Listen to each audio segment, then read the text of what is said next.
Welcome to ServiceNet Spotlight. I'm Amy Swisher, Vice President of Community Relations for ServiceNet, and your host for this program that features the people and services that are making a difference every day throughout Western Massachusetts. We've come through an especially tough winter this year with that extended Arctic blast, and it was very busy for all of the shelters that ServiceNet runs in Northampton, in Greenfield, and in Pittsfield. But it's not just a winter problem. Homelessness is a year-round concern for many people and for many different reasons. Today we're going to be talking with Katie Miernecki, who is the Program Director of our ServiceNet shelters in Hampshire County. And she'll talk about the ways that ServiceNet is working to move people out of homelessness every day and throughout the year. So Katie, let's start with an overview of the services that are offered in your programs. And when I say Hampshire County, we'll define that more specifically. But I know you, from warm meals and a place to stay to resource centers that people can tap throughout the day, you offer such a variety. So why don't we start with the shelters? Okay. Since we just mentioned that. And how many are there in Hampshire County, and who do they serve, and what are the specific services they offer? Okay, I oversee 2 homeless shelters in Northampton. The Interfaith Winter Shelter that's open in the wintertime from November 1st through May 1st, and the Grove Street Inn Shelter that's open all year long. So the Grove Street Inn is a different kind of shelter? One's an emergency or They're both emergency shelters. The Interfaith Winter Shelter is open from 6 p.m. to 7 a.m. and people can stay there up to 30 nights. Unless they're needing more help, if they're working with a caseworker at a resource center, we do give out extensions. The Grove Street Inn, and people at the Interfaith Shelter, people can line up at 5:30, the doors open at 6 o'clock. Once they obtain the bed, they can keep that bed for 30 days, as long as there's no behavioral concerns and they're sober. And the Grove Street Inn Shelter, we work off of a waiting list, so it's still considered as an emergency shelter, but we work off of a waiting list and we're constantly full. So people not necessarily show up at the shelter, they call in and get themselves on the waiting list. So might people go to the emergency or to the Interfaith Shelter first in the wintertime and then kind of move along? Correct. Into yes. the Grove Street Inn? The Grove Street Inn Shelter. Okay. And the Grove Street Inn Shelter, you can stay up to 60 days. And again, it's a sober shelter, and as long as there's no behavioral concerns, they can apply for an extension if they're needing more time. Now this winter, I mentioned the Arctic blast, and I know there was a period of time where normally people leave the shelter in the morning and they may go to the resource center, which is right in the same building. They may go around town. They may go to jobs, as we've learned. There are people in shelters who are employed. Yes. They just don't have the resources right at this point to go fund an apartment on their own. But during the Arctic blast period, which was a good, we thought it was going to be a week, and then it was 2.5 or 3. It's 10 days. 10 days. felt like longer. Yes. Where the shelter was open throughout the day, and I know there were a lot of people in the community who rallied to make that happen, which was really good. But normally people would be out of the shelter during the day. How about at Grove Street? Might they? So Grove Street, Monday through Friday, the shelter closes at 8 a.m.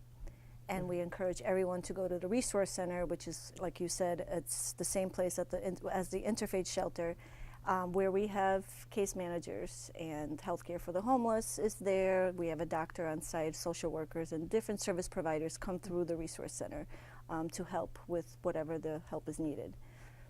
And you also have computers, so if people are looking for jobs or looking for housing search, or yes. connecting with educational opportunities, there's all that.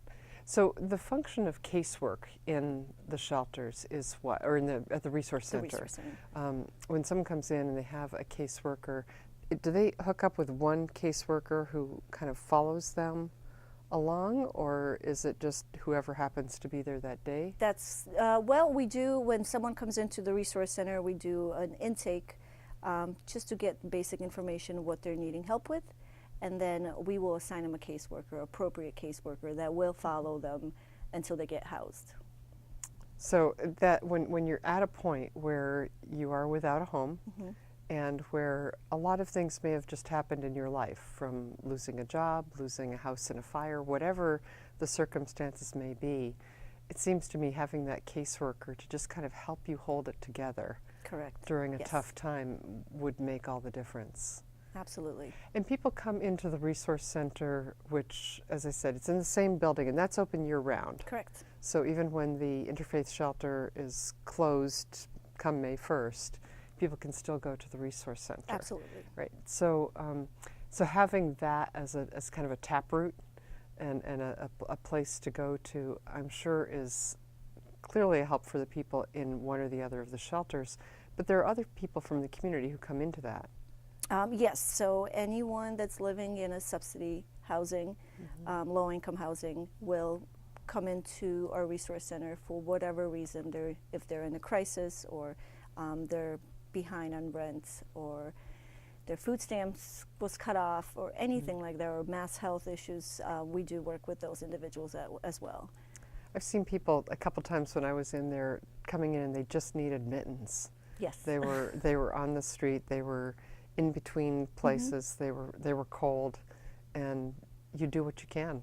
Absolutely. Someone else, I think, needed a bus ticket to get to a medical appointment in Springfield, and so yeah, it's a great resource. And I know we've talked numbers, and generally speaking, I was just astounded at the number of people who come through that resource center in Northampton every year, and it was in the neighborhood of 4,000, Correct. as I recall. Yes.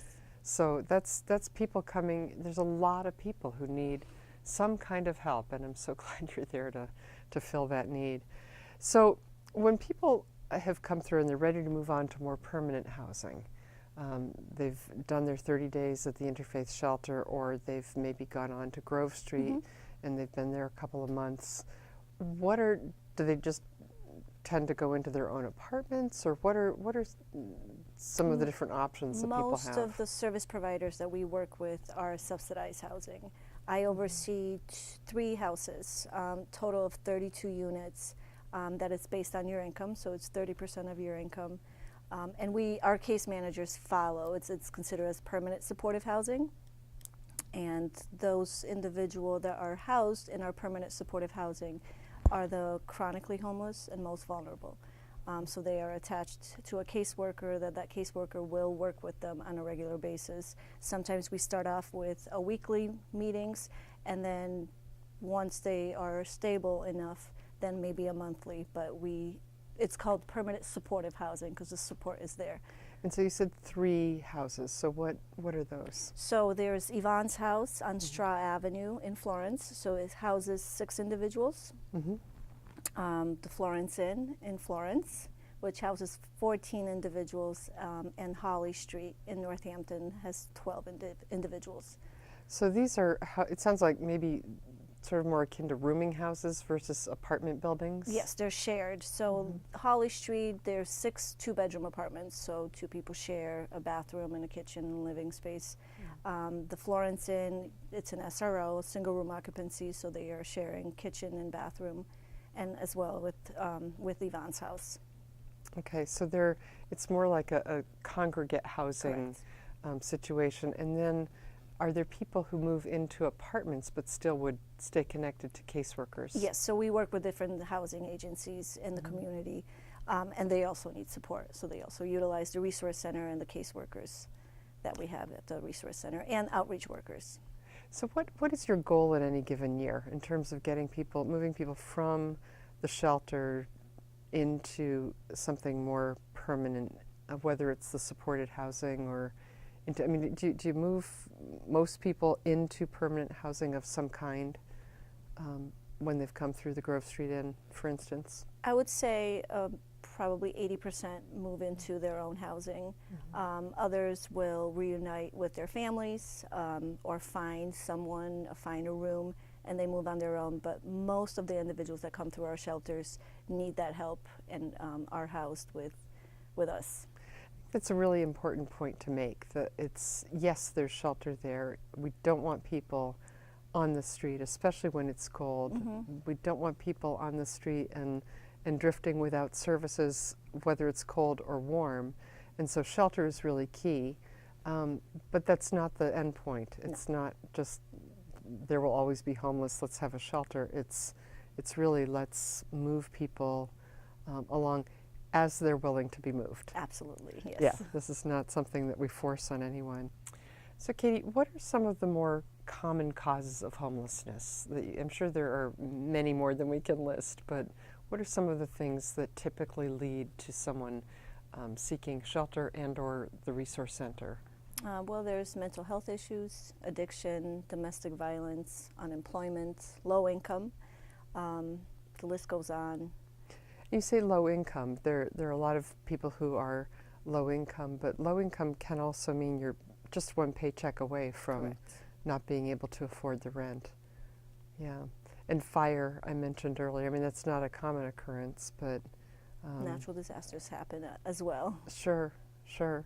So, so those would be reasons, and as you address them, I'm sure you address them each as here's not just the person who lost their job, but here's an individual who lost their job who had this kind of employment before. Each story is different. Absolutely. Yeah. Every case is different. Yeah, yeah. And how many people in a year? We talked about the sheltering that you offer in Hampshire County specifically. How many people about are served? Both shelters would be 350. 350. And then, and I mentioned earlier Greenfield and Pittsfield, which also have shelters. Mm-hmm. Both of them have, I think, family shelters as well as shelters for individuals. Correct. So the including the family shelters, the Berkshire, Franklin, and Hampshire County shelters, about 870 people each year. 870 people per year, and then I know we talked a staggering number of people who come through the resource center between your resource center and the one in Greenfield alone. It was about 5,000 altogether. Correct. So, yes. yeah, well, it is remarkable work you do. Thank you. I have actually enjoyed my time in the shelter, seeing people connect in ways that are really special and important. Mm-hmm. And I want to thank you for being with us and for shedding some light on this. And is there anything you would say that people in the community could do to help?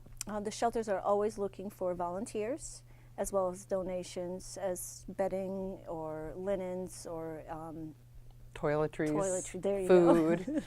Yeah. Any household items, because when people are moving out into their own places, we also need furniture. So any kind of household items would be greatly appreciated. And cash donations are terrific too. Always nice. You know what was especially moving for me this winter is we had some media coverage during the Arctic blast period, and people were quite concerned that they did not want, people in the community were very concerned about that and the impact on people who are homeless. The donations just came pouring in. Your office was full to the ceiling. I couldn't get into my office one weekend. Yeah, one weekend It was story. wonderful, Yeah. absolutely wonderful. Yeah, and you realize how much difference a blanket makes, or Absolutely. a scarf, or a pair of mittens.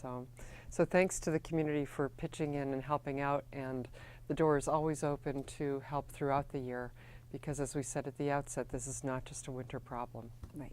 All right. Thank you, Katie, for Thank being you. here and for all the work you do throughout the year. Thank you. All right.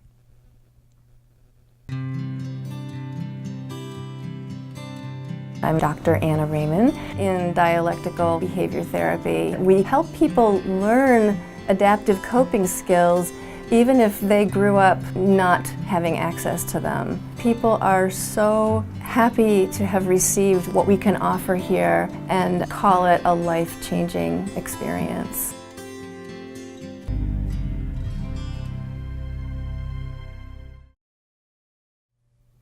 ServiceNet's Developmental and Brain Injury Services Division, which is known as DBIS, is well known for providing group living situations and also shared living throughout Western Massachusetts.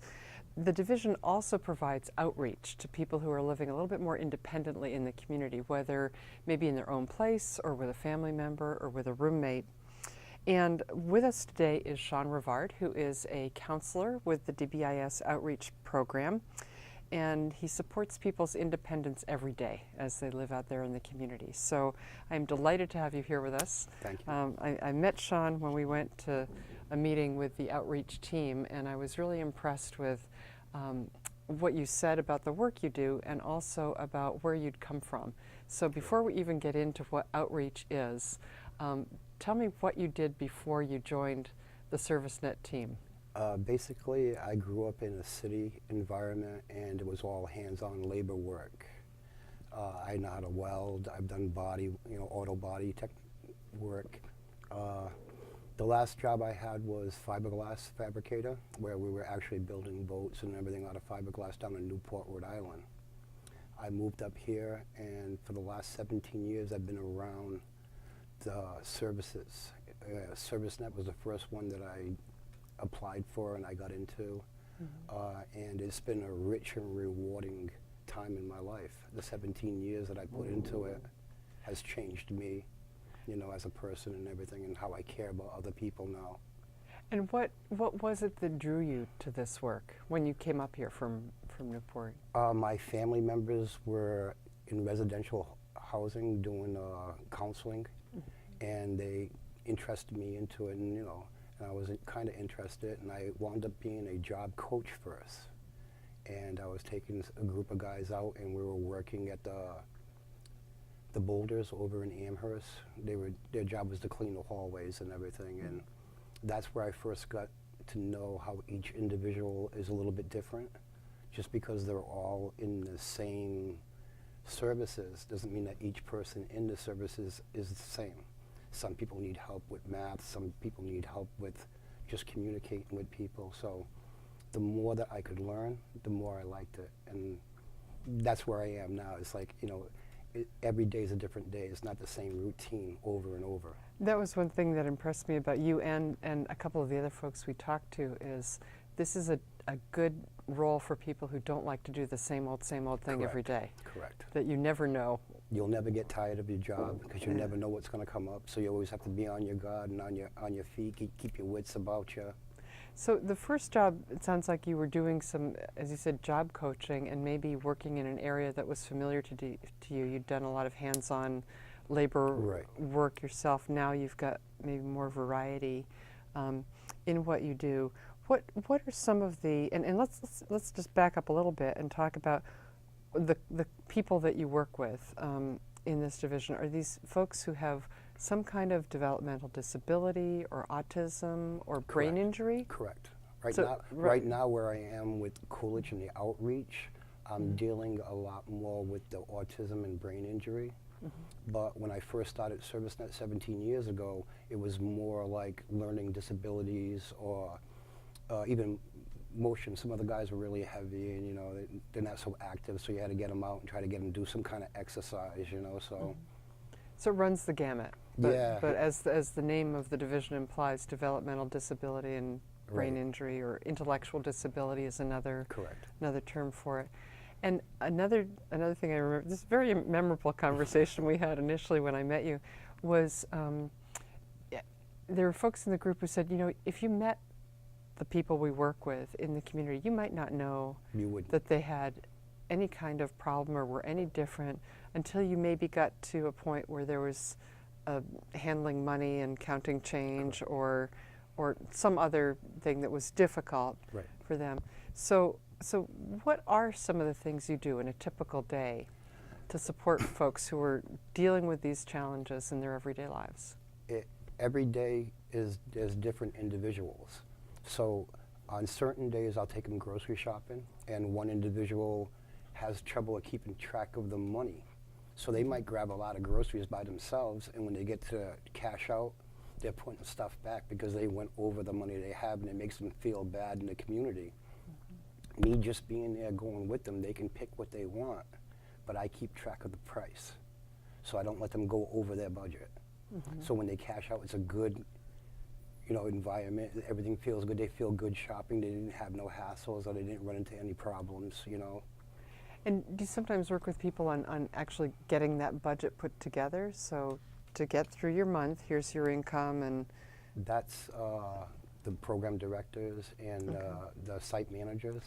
I'm more like a social worker, I would have to say, because I keep track of their money when we're there. If they have any bank statements or any kind of letters from anywhere, I bring that all back to my program director and my site supervisors, and they handle the booking part. I'm more You're in the field. Yeah, I'm more like Yeah. relationship or like I said, like social, because some of them have social problems where they don't know how to react to a joke. They don't know if a joke's, they won't laugh. They don't know how to express themselves that way. So I'll be there to let them know, he's only joking around, it's okay. And then they understand, oh, he was joking. It wasn't him trying to pick on me because of my disability. And do you find that things change over time? Like, as you point out, Oh, someone, yes. he's only joking, it's okay. Yeah. That over time, do people get They, to the... yeah, they get to it and they understand that every time somebody's saying something and they're not picking on you because of your disabilities, maybe that's how they grew up in school, or when they were younger they were picked on, so they get secluded. Now I try to help them realize that everybody is not that way. We accept, we try to understand, and we help them out the best we can, So you're really, it sounds like you're listening a lot every day. You're paying attention to cues. Yes. And you're following what the person needs. Exactly. And so, grocery shopping, one example. What are some other things you might? Just taking them out in a social environment, taking them to McDonald's to eat, because maybe they sit in their house all day playing video games nowadays, and that's their routine. So if you come over and they're happy to see you because now they know they're going out to McDonald's or just taking a ride around. We went to Mount Sugarloaf, and I took 4 individuals up to the flag way up top, and they loved it. They've never been up there, and they lived here their whole lives. So you open up the horizons, Right. literally there from There, yeah. top of Sugarloaf. You see all the way down the valley. Yeah, it was but- beautiful. It was a nice day too. I had a lot of fun with the guys, And what's their response? I mean, well, the response to that was they were excited. The response to everyday help. What kind of feedback do you get in the course of your day from the people you work with? They all say they like me the best, of course. You know how that is. You're the best, Shawn. I'm so glad you were here. But I take that in a little bit of stride because they're feeling the emotions, and that's the way they're expressing emotions. Is I'm the best thing in the world, but really I'm not the best thing in the world. I just do my best. Sometimes I have to redirect them. Sometimes they get a little bit off path, and I have to redirect them back to where they need to go. But all in all, we have a good time. And they go home, they're happy, there's no problem, so. Well, when you say, when they say, you're the best, Shawn, it may be that they're feeling the best themselves when they're with you. Correct. That's what I'm hearing a lot, Yeah. is that as people are gaining skill, as they're gaining perspective on Right. something like that was just a joke. And after a while, they realize, oh, Yeah. they're only joking, and then they start joking back. It makes a world of a difference if you can be like the bumper in between to help them understand few different things.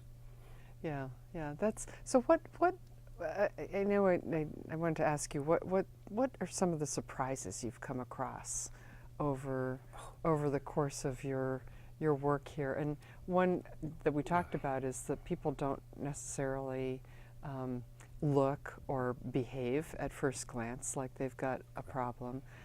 Are there some challenges, I guess, that people have overcome and you said, wow?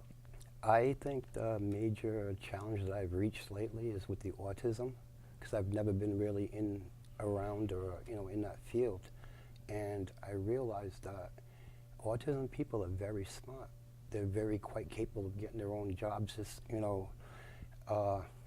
but their expressions or their emotions or how they're feeling, that's where they have the trouble. They don't know how to express their anger. Like to them, there could be a little thing that's wrong, but in their head, they're thinking anger way up here. So you have to bring them down and let them understand it's not that bad. We'll get through this. We just handle this and we move on to the next thing. So that's been the biggest challenge, because autism is very hard. Other people you can read.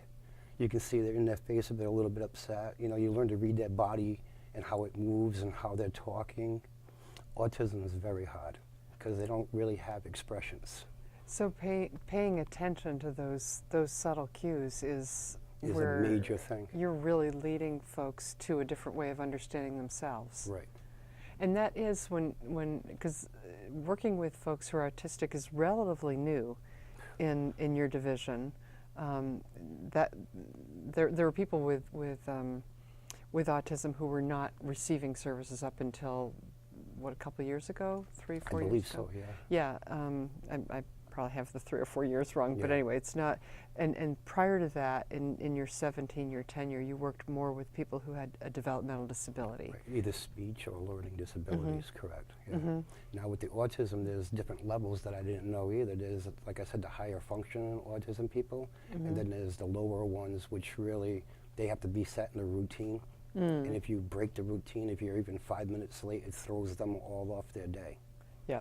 So learning to work within the within confines. that, it Yeah. can be tough sometimes, yeah. Yeah, yeah.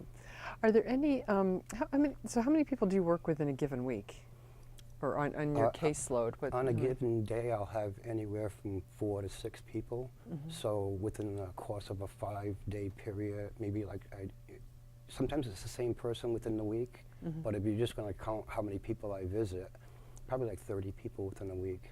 And would some people you'd see some people a couple times or 3 times a Correct. week? Okay. It matters how much time they need. They might need to go and do their laundry. So we'll be scheduled to take them for the laundry. Then the next day, somebody might take them to go grocery shopping. Then the next day, maybe somebody will just take them on an outing.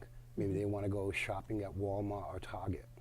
So we'll take them there so they can get out into the environment. It's the kind of service that is invisible in some ways, because you're just out and about with someone helping them. Correct. And it's not real clear that you're a counselor. You could be a family member or a friend. And I've been called that, believe it or not. I've had some people, is this your brother? Because I look like the client, you know. And I'm like, no, I'm just his. And I don't call myself staff. I don't call myself, I say I'm a friend.